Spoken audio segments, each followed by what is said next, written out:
안녕하세요 여러분. 오늘의 흥미로운 영상 내용은 18개 주의 암호화폐 준비금 법안과 비트코인의 미래, 그리고 트럼프, 미국 재무부의 페니 주조 중단 지시에 관한 것입니다. 우선 좋아요 버튼을 누르고 채널 구독 및 알림 설정도 잊지 마세요. 여러분의 관심과 지지가 저희에게 큰 힘이 됩니다. 첫 영상은 최근 미국에서 암호화폐 관련 법안이 주목받고 있습니다. 만약 18개 주에서 비트코인 준비금을 설립하는 법안이 통과된다면 비트코인은 약 230억 달러의 자금 유입을 기대할 수 있다는 분석이 나왔습니다. 이 소식은 월스트리트 저널에서 보도한 내용으로 단순히 비트코인 가격 상승 가능성을 넘어 암호화폐가 주류 금융 시스템에 편입되는 계기가 될 수 있다는 의미를 가집니다. 첫째, 비트코인 준비금 법안 무엇이길래? 최근 미국 내 매사추세츠, 오하이오, 텍사스, 일리노이, 노스캐롤라이나, 플로리다 등 18개 주에서 암호화폐 준비금을 설립하는 법안이 논의되고 있습니다. 이 법안이 통과되면 각 주 정부가 비트코인을 직접 매입하여 준비금으로 보유할 수 있게 됩니다. 즉, 기존 달러 기반의 준비금 외에 디지털 자산도 공식적인 정부 자산으로 인정받는 것이죠. 투자회사 바넥의 분석에 따르면 모든 법안이 통과될 경우 주 정부들이 약 230억 달러어치의 비트코인을 매입할 가능성이 있다고 합니다. 이를 비트코인 개수로 환산하면 약 24만 7천 개에 해당하며 이는 비트코인 전체 유통량의 약 1%에 가까운 수준입니다. 이렇게 되면 비트코인 시장에 대규모 유동성이 유입되면서 가격이 급등할 가능성이 크다는 전망입니다. 둘째, 법안 통과 가능성은? 하지만 법안이 모두 통과될지는 미지수입니다. 현재까지 총 23개의 관련 법안이 제출되었으며 그중 3개 펜실베이니아, 와이오밍, 노스다코타는 이미 부결되었습니다. 현재 미국 공화당이 주도하는 주들에서 이 법안들이 활발하게 논의되고 있으며 일부 주에서는 공무원 연금 펀드에도 비트코인을 포함하는 방안을 검토하고 있습니다. 특히 위스콘신과 미시간은 이미 연금기금에 비트코인을 투자할 수 있도록 허용한 상태이기 때문에 다른 주들도 이에 동참할 가능성이 큽니다. 셋째, 트럼프의 암호화폐 정책, 시장에 어떤 영향을 줄까? 이러한 흐름에는 도널드 트럼프 전 대통령의 암호화폐 친화적 정책이 중요한 배경으로 작용하고 있습니다.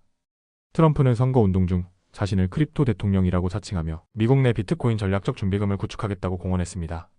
실제로 그는 2025년 1월 23일 대통령 행정명령을 통해 연방 차원의 암호화폐 정책을 평가하는 태스크포스를 신설했으며 국가 디지털 자산 비축을 고려하겠다고 발표했습니다. 이러한 정책이 각 주 정부 차원의 법안 통과를 촉진하는 계기가 되고 있는 것이죠. 넷째, 비트코인 준비금 재원은 어디서 나오나? 그렇다면 각 주 정부는 비트코인 매수를 위한 자금을 어디서 마련할까요? 법안에 따르면 주요 재원으로 일반 예산, 기부금, 범죄 수익 몰수 자금 등이 활용될 가능성이 큽니다. 바넥의 분석에 따르면 주별 투자 금액은 5천만 달러에서 최대 87억 달러까지 다양할 것으로 예상됩니다. 만약 이 모든 계획이 실행된다면 비트코인 시장에 230억 달러라는 어마어마한 자금이 유입될 수 있는 것입니다. 다섯째, 비트코인 시장에 미칠 영향은? 비트코인 가격 상승 가능성. 비트코인은 현재 최고가 대비 약 12% 부족한 수준에서 거래되고 있습니다. 만약 이 법안들이 통과되면서 대규모 매수가 발생하면 비트코인의 새로운 신고점 돌파가 가능할 것이라는 분석이 많습니다. 암호화폐의 제도권 편입과 속화? 과거에는 암호화폐가 탈중앙화된 자산으로서 규제와 거리를 두고 있었지만 이번 법안들이 통과되면 비트코인이 국가기관의 공식 자산으로 편입되는 계기가 될 수 있습니다. 연방정부 차원의 암호화폐 정책 변화 가능성. 현재는 각 주 단위에서 논의되는 정책이지만 향후 연방 차원에서도 암호화폐 준비금이 검토될 가능성이 있습니다. 정리하자면 미국 18개 주에서 논의 중인 비트코인 준비금 법안이 통과될 경우 230억 달러 규모의 비트코인 매입이 예상되며 이는 비트코인 가격 상승을 촉진할 가능성이 크다는 것입니다. 하지만 모든 법안이 통과될지는 미지수, 트럼프의 친암호화폐 정책이 중요한 변수, 비트코인의 제도권 편입 가능성 증가. 앞으로도 이 법안들이 어떻게 진행되는지 지속적으로 확인하면서 비트코인과 암호화폐 시장의 변화를 주의 깊게 살펴보는 것이 중요할 것 같습니다. 다음 영상은 미국이 페니, 동전 발행을 중단하는 문제에 대해 다뤄보겠습니다. 최근 월스트리트 저널 보도에 따르면 트럼프 전 대통령이 미국 재무부에 페니, 동전의 추가 생산을 중단하라고 지시했다고 합니다. 페니를 만드는데 드는 비용이 동전의 가치보다 훨씬 높기 때문이죠. 사실 페니를 없애야 한다는 논쟁은 오랫동안 계속되어 왔습니다. 하지만 현금 거래의 불편함과 소비자 반응 등을 고려해야 하는 문제도 있죠. 첫째, 트럼프 왜 페니를 없애려 하는가? 트럼프 대통령은 자신의 SNS인 트루스 소셜을 통해 미국이 너무 오랫동안 페니를 주조해왔으며 이제는 낭비를 줄여야 한다고 밝혔습니다. 그는 특히 페니를 만드는데 2센트보다 더 많은 비용이 든다고 지적했는데 실제로 미국 주폐국 보고서에 따르면 페니 제조 비용은 2022년 2.7센트에서 2024년 3.7센트로 증가했습니다. 즉, 1페니 1센트 동전을 만들기 위해 3.7센트의 비용이 들고 있는 상황이죠. 트럼프 정부는 이 문제를 세금 낭비로 보고 있으며 이를 막기 위해 미국 정부의 예산 절감 차원에서 페니 발행을 중단하려는 것입니다. 둘째, 미국만의 문제인가?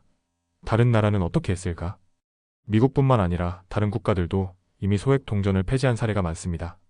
캐나다 2012년 페니 생산 중단, 호주 1990년대에 1센트, 2센트 동전 폐지, 뉴질랜드 1990년대 소액 동전 폐지. 이들 국가는 현금 거래 시 가장 가까운 5센트, 10센트 단위로 반올림하는 방식을 적용했습니다. 결과적으로 소액 동전이 없어도 경제에 큰 영향은 없었으며 오히려 비용 절감 효과가 있었다는 평가를 받고 있습니다. 셋째, 하지만 반대 의견도 있다. 현금 거래의 불편함. 물론 페니 폐지를 반대하는 사람들도 있습니다. 반대하는 측의 주요 논리는 다음과 같습니다. 현금 사용 시 가격 반올림 문제 발생. 예를 들어 가격이 달러 1.03이면 달러 1.05로 반올림되거나 달러 1.00으로 반내림될 수 있음. 소비자에게 불리할 가능성. 소매업체가 반올림 방식으로 가격을 올릴 가능성이 있음. 거래 방식의 변화. 동전이 부족해지면 가게에서 거스름 돈을 계산하는 방식이 바뀌어야 함. 특히 소매업체와 소비자들이 이 변화를 어떻게 받아들일 것인지가 중요한 문제입니다. TD 코엔의 애널리스트인 제러 세이버그는 대통령은 동전 발행을 중단할 권한이 있지만 실제로 상인들과 소비자들이 이를 어떻게 받아들일지가 핵심 변수라고 분석했습니다. 넷째, 일론 머스크도 페니 폐지에 찬성? 트럼프의 결정과 함께 일론 머스크도 페니 폐지가 필요하다고 주장했습니다. 머스크는 자신의 소셜미디어 X에 페니가 2023년 회계연도에 미국 납세자들에게 1억 7,900만 달러의 비용을 초래했다고 지적하며 이제는 페니를 없애야 한다고 강조했습니다. 그렇다면 페니 폐지가 실제로 경제에 어떤 영향을 미칠까요? 다섯째, 페니가 없어지면 어떤 변화가 생길까?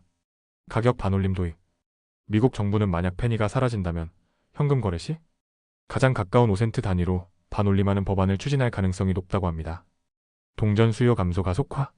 실제로 미국은 매년 6,800만 달러 상당의 동전을 버리는 것으로 추산됩니다. 현금 사용 감소와 함께 동전 수요도 줄고 있어 페니 폐지는 피할 수 없는 흐름이라는 의견이 많습니다. 현금 사용의 또 다른 감소 효과? 동전이 줄어들면 현금 거래 자체가 감소하고 디지털 결제가 더욱 보편화될 가능성이 있습니다. 정리하자면 트럼프 전 대통령이 미국 재무부의 페니 주조 중단을 지시한 것은 비용 절감 차원에서 합리적인 결정으로 보입니다. 오늘은 여기까지입니다. 다음 영상에서 더 유익하고 흥미로운 내용으로 찾아뵙겠습니다. 이 영상은 투자 의견이 아닙니다. 매우 감사합니다.